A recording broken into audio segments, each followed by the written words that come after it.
శివుడు అనుగ్రహించాడా అలా ఇలా ఉండదు.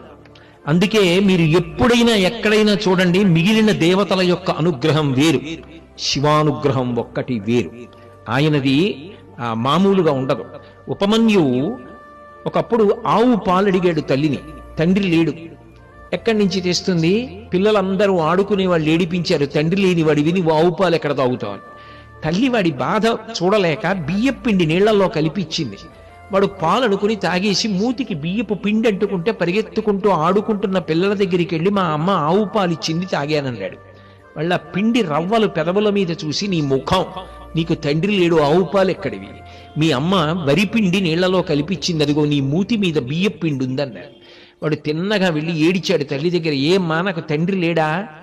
నాకు ఇచ్చేవాడు లేడా ఆవు పాలు అని అడిగాడు. నీకు తండ్రి లేడని ఎవడు చెప్పాడు? సమస్త లోకములకు తండ్రి శివుడు.